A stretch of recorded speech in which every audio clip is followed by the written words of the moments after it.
Hi friends, welcome to our channel. இன்னைக்கு நம்ம செய்ய போறது பாத்தீங்கன்னா சப்பாத்தி, தோசை, இட்லிக்கு பொருத்தமா செய்யக்கூடிய கடலைப்பருப்பு குருமா எப்படி பண்றது இந்த வீடியோல பார்க்கலாம். இந்த ரெசிபி குக்கர்ல எப்படி குயிக்கா பண்றதுன்னு இப்ப பார்க்க போறோம். குக்கர் ஹீட் பண்ணிட்டு தேவையான அளவுக்கு ஆயில் சேர்த்துக்கோங்க. 1 டீஸ்பூன் அளவுக்கு சோம்பு, 2 துண்டு பட்டை, 3 பீஸ் கிராம்பு சேர்த்துக்கலாம். இது கூட ஒரு பிரிஞ்சி இலை சேர்த்துட்டு இது எல்லாமே நல்லா பொரியட்டும். பொரிஞ்சதுக்கு அப்புறமா ஒரு 25 பீஸ் அளவுக்கு சின்ன வெங்காயத்தை கட் பண்ணிட்டு சேர்த்திருக்கேன். இந்த ரெசிபிக்கு சின்ன வெங்காயம் நல்லா டேஸ்டா இருக்கும். இதுக்கு பதிலா நீங்க பெரிய வெங்காயமும் சேர்த்துக்கலாம். இது கூட ஒரு 5 ல இருந்து 6 பல் பூண்டு இடிச்சிட்டு சேர்த்துக்கோங்க. இப்போ இது எல்லாமே பொன்னிறமா வதங்கினதுக்கு அப்புறமா 2 மீடியம் சைஸ் தக்காளி கட் பண்ணிட்டு சேர்த்திருக்கேன். தக்காளி வதங்குறதுக்கு கொஞ்சமா உப்பு சேர்த்துட்டு நல்லா குழைவா வதக்கிற போறோம்.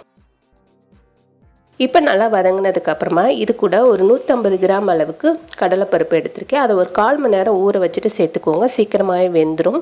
இப்போ கடலைப்பருப்பு சேர்த்துட்டு நல்லா மிக்ஸ் பண்ணிக்கலாம். நல்லா கலந்ததுக்கு அப்புறமா கொஞ்சமா மஞ்சத்தூள், இது கூட 1/2 டீஸ்பூன் அளவுக்கு காஷ்மீரி மிளகாத்தூள் சேர்த்திருக்கேன். தனி மிளகாத்தூள் எடுத்தீங்கன்னா 1 டேபிள் ஸ்பூன் அளவுக்கு சேர்த்துக்கோங்க. 1 டேபிள் ஸ்பூன் அளவுக்கு தனியாத்தூள் சேர்த்துட்டு இது மூணையும் நல்லா மிக்ஸ் பண்ணிடலாம். நல்லா கலந்ததுக்கு அப்புறமா கடலைப்பருப்பு ஊற வச்சு தண்ணி எடுத்திருக்கேன். அது ஒரு கப் அளவுக்கு சேர்த்துக்கோங்க. இப்போ தண்ணி சேர்த்துட்டு நல்லா கொதிக்க விட்டுருங்க. ஒரு 2 ல இருந்து 3 நிமிஷம் நல்லா கொதிக்கட்டும்.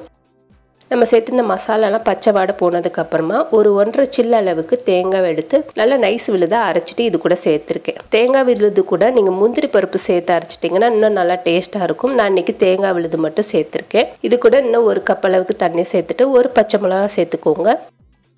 கொஞ்சமாக உப்பு சேர்த்துக்கலாம்.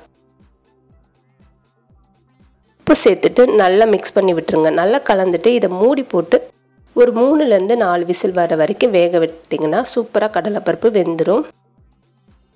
இப்போ பார்த்தீங்கன்னா நம்மளோட டேஸ்டியான கடலைப்பருப்பு குருமா ரெடி ஆயிடுச்சு. இதுக்கு மேலே கொஞ்சம் கொத்தமல்லி சேர்த்துட்டு நம்ம இறக்கிடலாம்.